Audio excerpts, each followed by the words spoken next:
Break के बाद आपका स्वागत है। बिलासपुर के सिविल लाइन थाना क्षेत्र से एक सनसनीखेज मामला सामने है, जहां नौकरी दिलाने के नाम पर एक युवती को देह व्यापार में ढकेलने की कोशिश का आरोप लगा है।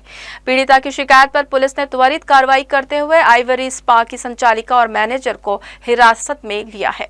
मामला सत्यम चौक स्थित आइवरी स्पा सेंटर का है। पीड़िता के अनुसार उसे स्पा में नौकरी का झांसा देकर रखा गया था। शुरुआत में काम सामान्य रहा, लेकिन कुछ समय बाद स्पा की संचालिका पूजा ढकाल और मैनेजर नीरू तमांग ने उस पर ग्राहकों के साथ अनैतिक संबंध बनाने का दबाव बनाना शुरू कर दिया। पीड़िता का आरोप है कि जब उसने इस दावे का विरोध किया तो उसे और उसके परिवार को जान से मारने और समाज में बदनाम करने की धमकियां दी गई। लगातार मानसिक प्रताड़ना से परेशान होकर युवती ने आखिरकार सिविल लाइन थाने में शिकायत दर्ज कराई। शिकायत मिलते ही पुलिस ने तत्काल कार्रवाई की। सिविल लाइन पुलिस ने आइवरी स्पा की संचालिका पूजा ढकाल और मैनेजर नीरू तमांग के खिलाफ पीटा एक्ट के तहत अपराध दर्ज किया और दोनों को हिरासत में लेकर पूछताछ शुरू की। सीएसपी ने कहा कि पीड़िता की शिकायत के आधार पर पीटा एक्ट के तहत मामला दर्ज किया गया है। दोनों आरोपियों को हिरासत में लेकर पूछताछ की गई और न्यायालय में पेश कर न्यायिक रिमांड पर भेजा गया। थाना सिविल लाइन क्षेत्र का मामला है। पीड़िता ने थाने में आकर एक आवेदन दिया, जिसमें उसने उल्लेख किया था कि वह इससे पहले एक आइवरी स्पा सेंटर में काम करती थी, जहां पर उसके संचालक और मैनेजर के द्वारा उसे लगातार अनैतिक कार्य करने के लिए बाध्य किया जा रहा था, जिस पर पुलिस ने उसके आवेदन पर से 143, 1, 2, 351, 3, 3, 5 और 296 बीएनएस के तहत अपराध पंजीबद्ध किया है। इसके अतिरिक्त अनैतिक व्यापार अधिनियम की धारा 3, 4, 5 भी पुलिस ने लगाई है और पुलिस ने अभी संचालिका और उसके मैनेजर, जिनका नाम पूजा ढकाल है और मैनेजर का नाम नीरू है, उसे पुलिस ने हिरासत में लिया है और पूछताछ कर गिरफ्तार कर उसे न्यायिक रिमांड में भेजा जा रहा है। पुलिस अब स्पा सेंटर में काम करने वाली अन्य युवतियों और वहां आने जाने वाले लोगों से भी पूछताछ कर रही है, ताकि यह पता लगाया जा सके कि यह पूरे रैकेट में और कौन कौन शामिल है। फिलहाल पुलिस पूरे मामले की गहराई से जाँच में जुटी हुई है। जी न्यूज़ के लिए कैमरामैन गोपाल मौर्य के साथ मोहम्मद नासिर की रिपोर्ट। बिलासपुर से इस वक्त हिट एंड रन की एक सनसनीखेज घटना सामने आई। सिरगिट्टी थाना क्षेत्र में देर रात एक नाबालिग कार चालक ने तेज रफ्तार 2 बाइकों को टक्कर मार दी। इस हादसे में बाइक सवार 5 युवक गंभीर रूप से घायल हो गए, जिन्हें अलग अलग अस्पतालों में भर्ती किया गया है। यह हादसा तिफरा स्थित डीपीएस स्कूल के सामने शनिवार देर रात करीब 12:30 से 1 बजे के बीच हुआ। प्रत्यक्षदर्शियों के मुताबिक तेज रफ्तार कार ने पहले एक बाइक को जोरदार टक्कर मारी और फिर दूसरी बाइक को अपनी चपेट में ले लिया। टक्कर इतनी जबरदस्त थी कि दोनों बाइकों पर सवार युवक सड़क पर दूर जा गिरे। हादसे के बाद मौके पर अफरा तफरी मच गई। आसपास मौजूद लोगों ने तत्काल घायलों की मदद की और एम्बुलेंस व निजी वाहनों से उन्हें अस्पताल पहुँचाया। ना बड़ा ओवरब्रिज लिटिल एंजल नहीं, दिल्ली पब्लिक स्कूल के पास। कैसे हुआ है? कहाँ जा रहे थे आप लोग? हम लोग घर आ रहे थे पेट्रोल डलवा के। स्पीड से आया गाड़ी, सीधा ब्लैक कलर का था, ठोक दिया। घर कहाँ है तुम्हारा? कुंद्रापारा। कितने लोग को ठोका है? 5 लोग को। हम लोग पेट्रोल टंकी से पेट्रोल डलवा के जा रहे थे। वो बड़ा वाला ओवरब्रिज से उतर रहा था, वो फुल स्पीड में था। सीधा आके हम लोग के ऊपर चढ़ा दिया। शराब वराब पिया था क्या? हाँ। कौन सी गाड़ी थी? BMW। प्राथमिक जांच में सामने आया है कि कार चालक नाबालिग था। सबसे गंभीर बात यह रही कि हादसे के बाद चालक मौके पर रुका नहीं, बल्कि कार से उतरकर फरार हो गया, जिससे यह मामला साफ तौर पर हिट एंड रन का बन गया। भागते हुए नाबालिग का एक वीडियो भी किसी राहगीर ने मोबाइल में रिकॉर्ड कर लिया, जो अब सामने आया है। वीडियो के आधार पर पुलिस चालक की पहचान और उसकी तलाश में जुट गई है। रात्रि करीबन 12 बजे की घटना है। डीपीएस स्कूल के पास एक BMW गाड़ी है, जिसने एक्सीडेंट किया है। कुछ लोगों के इसमें चोट आई है और एक हॉस्पिटल में एडमिट है। थाना सिरगिट्टी में इस पर अपराध पंजीबद्ध किया गया है और आगे विवेचना की जाएगी। घटना की सूचना मिलते ही सिरगिट्टी पुलिस मौके पर पहुंची और जांच शुरू की। पुलिस यह भी जांच कर रही है कि नाबालिग के हाथ में कार कैसे पहुंची और वाहन मालिक की भूमिका क्या रही। फिलहाल पूरे मामले में हिट एंड रन समेत अन्य धाराओं में कार्रवाई की तैयारी की जा रही है। जी न्यूज़ के लिए कैमरामैन गोपाल मौर्य के साथ मोहम्मद नासिर की रिपोर्ट। सिविल लाइन थाना क्षेत्र में एक बार फिर चोरी की बड़ी वारदात सामने आई है। मगरपारा मेन रोड स्थित रेड मेगा मार्ट नामक कपड़े की दुकान को अज्ञात चोरों ने निशाना बनाते हुए 25,000 रुपए चोरी कर ली। घटना शनिवार और रविवार के दरमियानी रात की बताई जा रही, जिसके बाद इलाके में सनसनी फैल गई। जानकारी के अनुसार चोर दुकान की छत में लगे शेड को तोड़कर अंदर घुसे और काउंटर में रखे लॉकर को तोड़कर उसमें रखी नकदी लेकर फरार हो गए। रविवार सुबह जब दुकान मालिक दुकान खोलने पहुंचे तो ऊपर का शेड टूटा हुआ और लॉकर खाली मिला, जिसके बाद तुरंत सिविल लाइन पुलिस को सूचना दी गई। दुकान कर्मचारियों ने बताया कि शनिवार रात करीब 10 बजे रोज की तरह दुकान बंद कर दी गई थी। सुबह दुकान खोलने पर चोरी का पता चला। कर्मचारियों का कहना है कि इससे पहले भी इसी तरीके से दुकान में चोरी हो चुकी है, जिससे सुरक्षा व्यवस्था पर सवाल खड़े हो रहे हैं।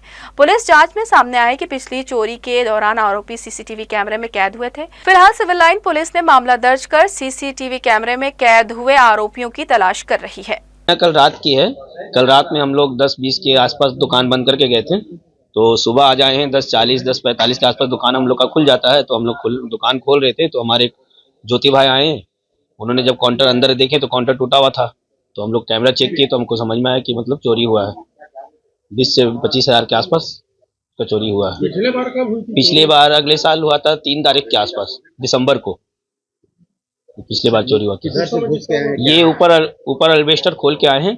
पिछले बार भी वैसे ही आए थे, इस बार भी वैसे ही आए हैं। जांजगीर चांपा जिले के नैला थाना क्षेत्र अंतर्गत सिवनी गांव में शनिवार देर रात एक युवक पर अज्ञात हमलावरों ने प्राणघातक हमला कर दिया।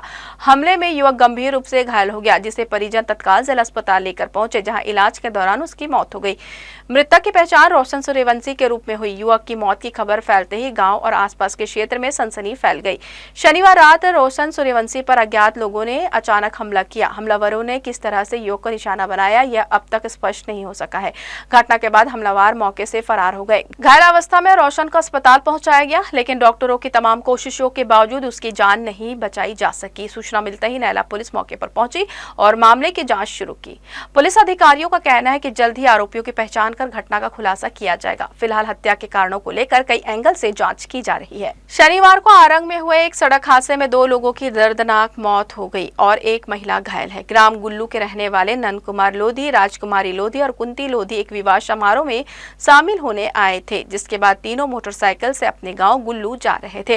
तभी ग्राम अमेठी में बजरंग केमिकल फैक्ट्री के पास तेज रफ्तार से आ रहे धान से लोड ट्रक ने सामने मोटरसाइकिल को टक्कर मार दी। घटना में तीनों गंभीर रूप से घायल हो गए, जिसके बाद बचाव और राहत में लगे लोगों ने तुरंत घायलों को अस्पताल पहुंचाया। कुंती लोधी को चिकित्सकों ने मृत घोषित कर दिया और नंद कुमार को higher facility centre Raipur refer किया गया, जहां उसकी भी इलाज के दौरान मौत हो गई। एक घायल महिला इलाज चल रहा है। घटना की सूचना पर मौके में पहुंची पुलिस ने ट्रक को जब्त कर आरोपी चालक को हिरासत में लिया है। घटना में पुलिस ने मर्ग अपराध कायम कर मृतकों के शव का पोस्टमार्टम कर परिजनों को सौंप दिया। हादसे के बाद गुल्लू गांव में मातम पसरा हुआ है।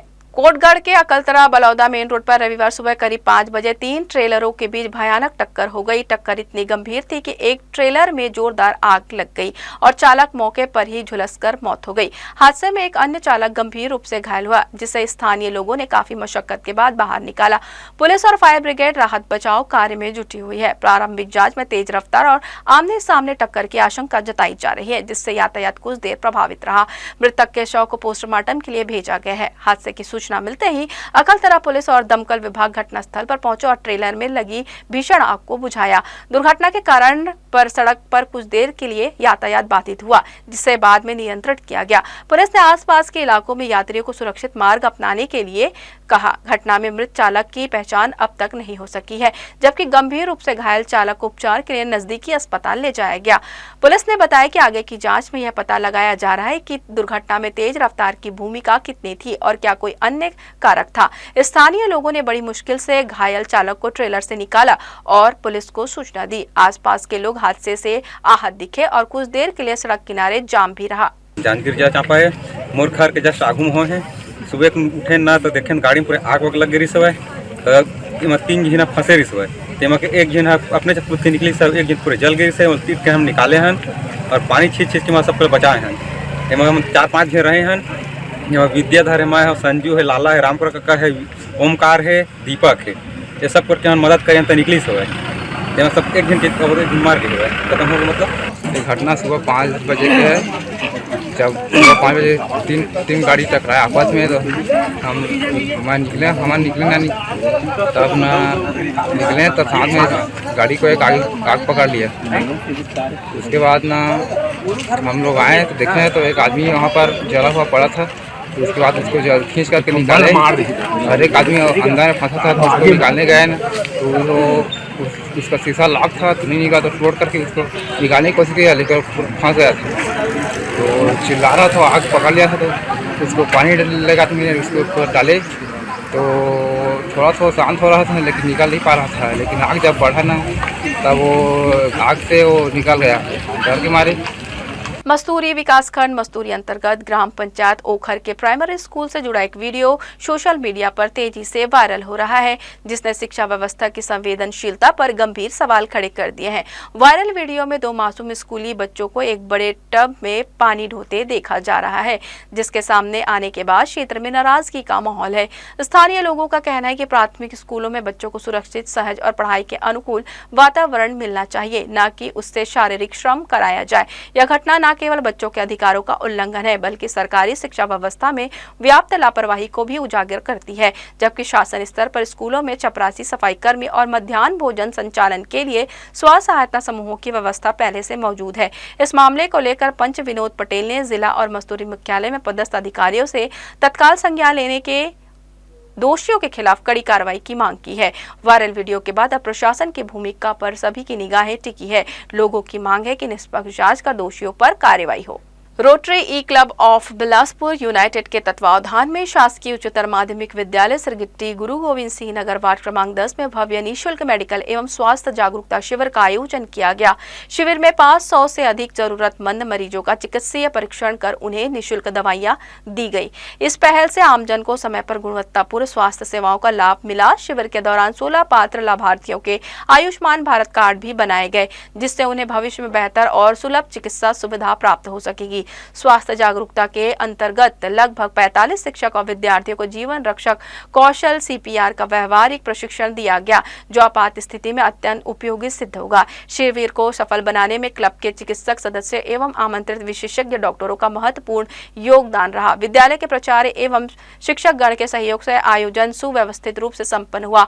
विशेष रूप से वासुदेव पांडे के सक्रिय सहयोग की सराहना की गई। इस अवसर पर क्लब अध्यक्ष रोटेरियन डॉक्टर सिद्धार्थ वर्मा एवं सचिव रोटेरियन बालचंद जायसवाल ने सभी सहयोगियों के प्रति आभार व्यक्त करते हुए कहा कि रोटरी ई क्लब भविष्य में भी समाज सेवा के ऐसे कार्य निरंतर करता रहेगा। समाज में आपसी समरसता बढ़ाने और पारिवारिक रिश्तों को मजबूत करने के उद्देश्य से समय समय पर परिचय सम्मेलन और पारिवारिक मिलन कार्यक्रम आयोजित किए जाते हैं। इसी कड़ी में रविवार को सकरी स्थित भवन में छत्तीसगढ़ विश्वकर्मा लोहार समाज द्वारा भव्य पारिवारिक मिलन एवं युवक युवती परिचय सम्मेलन का आयोजन किया गया। कार्यक्रम में समाज के बड़ी संख्या में लोग शामिल हुए। इस आयोजन का मुख्य उद्देश्य समाज में एकजुटता बनाए रखना, सामाजिक जुड़ता को दूर करना और नई पीढ़ी को समाज से जोड़ना रहा। कार्यक्रम के दौरान युवक युवती परिचय सम्मेलन का आयोजन किया गया, जिसमें 2 परिवारों को एक सूत्र में बांधने की पहल की गई। इस सम्मेलन में समाज के करीब 120 परिवारों ने पंजीयन कर भाग लिया। समाज के पदाधिकारियों ने बताया कि इस प्रकार के आयोजनों से उन परिवारों को विशेष सुविधा मिलती है जो अपने बच्चों के लिए बेहतर और योग्य रिश्ते की तलाश में रहते हैं। परिचय सम्मेलन एक पारदर्शी और भरोसेमंद माध्यम बनकर सामने आया है, जिससे सामाजिक रिश्तों को मजबूती मिलती है। कार्यक्रम के अंत में समाज के वरिष्ठ जनों ने समाज की उन्नति, शिक्षा और संगठन को मजबूत करने को लेकर अपने विचार साझा किए। पदाधिकारियों ने कहा कि भविष्य में भी ऐसे आयोजन निरंतर जारी रहेंगे ताकि समाज को संगठित और सशक्त बनाया जा सके।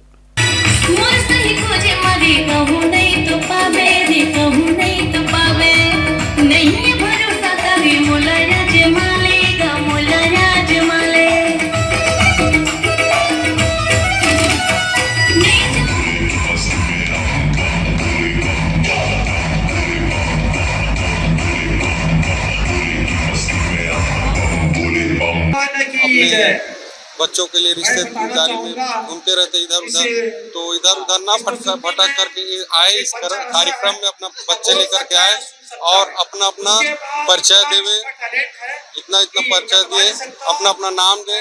यहाँ से अपना नाम अंकित रहेगा। यहाँ से हम उनको जानकारी देंगे कि यहाँ शादी योग्य लड़के लड़कियाँ हैं आप यहाँ जाओ ऐसे करके उनका मोबाइल नंबर भी लिखते हैं। बस यही उद्देश्य के माध्यम से यहाँ ये कार्यक्रम रखा गया है। हम प्रयास कर रहे हैं कि हमारे छत्तीसगढ़ झेरिया लोहार समाज एक मंच में होकर और हमारे युवक युवती मतलब इधर उधर जो जाते हैं वो एक मंच में आए, अपना परिचय दे और हमारे समाज को एक ऊंचाई की ओर ले जाए, ऐसा हमारा मतलब पूरा उद्देश्य है। और हम लोग अभी 120 का अभी आज का पंजीयन हो चुका है, हमारे ऐसा छात्र प्राप्त हुआ है। उद्देश्य है विश्वकर्मा समाज का एक मंच प्रदान करना और मेल जोल स्थापित करना। दूसरा एक और भी कारण है युवक युवती परिचय सम्मेलन। एक स्थान पर आते हैं युवक और युवतियाँ, एक दूसरे से परिचय होता है, दोनों एक दूसरे को जानते हैं, समझते हैं, पारिवारिक मिलन होता है और जहाँ संबंध बनने की आवश्यकता होता है तो वहाँ संबंध बनते हैं, उनके शादी विवाह के आगे की तैयारी भी होती है। और हमारे बिलासपुर जिला में पहली बार हो रहा है। इसके लिए हमारे सभी भाई बहनें बहुत मतलब एकत्रित करके बहुत ही मेहनत किए हैं और इससे हमारा ये इस कारण और हम लोग किए हैं कि हर मतलब हमारे जो विश्वकर्मा समाज गरीबी मतलब है थोड़ा, तो अगर हम ये कर रहे कार्यक्रम तो उससे हमको बहुत अच्छा मतलब प्रभाव पड़ेगा। वो इसलिए कि मतलब एक जगह हम लोग सभी को मिलन करवा रहे हैं ताकि पैसा कभी खर्चा नहीं रहेगा, लड़की लड़का एक साथ देख के इसी में हमारा बहुत सारा संबंध हो जाता है। बिलासपुर शहर स्थित लखीराम ऑडिटोरियम में रविवार को बौद्ध समाज द्वारा परिचय सम्मेलन का आयोजन किया गया। इस सम्मेलन में छत्तीसगढ़ के विभिन्न जिलों और क्षेत्रों से बड़ी संख्या में बौद्ध समाज के लोग शामिल हुए। कार्यक्रम का उद्देश्य समाज के लोगों को एक मंच पर जोड़ना और उससे आपसी परिचय को मजबूत करना है। सम्मेलन में प्रदेश के लगभग सभी जिलों से प्रतिनिधित्व देखने को मिला। अलग अलग क्षेत्रों से आए समाज के लोगों ने अपनी सहभागिता दर्ज कराई, जिससे कार्यक्रम में उत्साह और सामाजिक एकता का माहौल बना रहा। आयोजन स्थल पर अनुशासन और व्यवस्था बनाए रखने के लिए स्वयं सेवकों की भी तैनाती की गई थी। कार्यक्रम के दौरान लगभग 120 युवक युवतियों का रजिस्ट्रेशन किया गया। कार्यक्रम पूरी तरह शांतिपूर्ण और सुव्यवस्थित तरीके से संपन्न हुआ। आयोजकों ने सभी अतिथियों, प्रतिभागियों और सहयोगियों का आभार व्यक्त किया। सम्मेलन के सफल आयोजन से समाज के लोगों में उत्साह देखा गया और भविष्य में ऐसे और कार्यक्रम आयोजित करने की बात भी सामने आई। आज यहाँ पर युवक युवती परिचय सम्मेलन का कार्यक्रम रखा गया है और लगभग 100 करीब युवक युवती परिचय लोगों ने रजिस्ट्रेशन किया है। एक अच्छा है कि यहाँ पर इस तरह के कार्यक्रम होने से एक दूसरे के बारे में लोगों को पता चल जाता है और यदि इससे 8-10 जोड़े भी यदि तैयार हो जाते हैं तो एक बहुत बड़ी उपलब्धि है। तीसरा वर्ष है ये जो यहाँ पर आयोजन हो रहा है। युवक युवती परिचय सम्मेलन का तीसरा वर्ष है ये और हमारी अपेक्षा भी है कि हम इसको लगातार करें और हमने घोषणा भी की है 2027 में 17 जनवरी को कार्यक्रम होगा। इस कार्यक्रम में बढ़ चढ़ के हिस्सा लेने के मेरे पूरे ग्रुप हैं, खास करके महेश चंद्रिकापुरी, राजेश सुमने जी, गुंडाने जी, जितने सारे लोग हैं पूरे समाज के जितने भी बौद्ध विहार के लोग, सारे लोग मिल के ही अगर ये काम करते हैं तभी ये कार्यक्रम सक्सेसफुल होता है। मैं चाहता हूँ ज़्यादा से ज़्यादा लड़की और लड़कियाँ आके यहाँ पर अपना परिचय दें। प्रति वर्षानुसार आज भी बौद्ध समाज का कार्यक्रम लखीराम ऑडिटोरियम में किया जा रहा है और आज के युग में जहाँ पर लोग एक दूसरे से कट रहे हैं ऐसे समय में यहाँ पर एक पुनीत कार्य बौद्ध समाज बिलासपुर के द्वारा किया गया है, जिसमें खास हमारे अध्यक्ष सारंगराव हुमने जी के द्वारा आयोजित ये, मगर इसमें सही मेहनत बोलोगे तो राजेश हुमने जी और उनकी टीम की है और मैं चाहता हूँ कि यहाँ से अनेक रिश्ते तय होकर जाए, ऐसी मेरी कामना है। भगवान बुद्ध से प्रार्थना करता हूँ और मैं इस सफल आयोजन के लिए सभी आयोजकों को और अपने कार्यकर्ताओं को दिल से धन्यवाद देता हूँ। तो यह थी इस बुलेटिन की तमाम खबरें। देश विदेश की खबरों के लिए बने रहिए जी न्यूज़ के साथ। मुलाकात होगी अगले बुलेटिन में, तब तक ले दीजिए प्रेरणा को इजाजत। नमस्कार।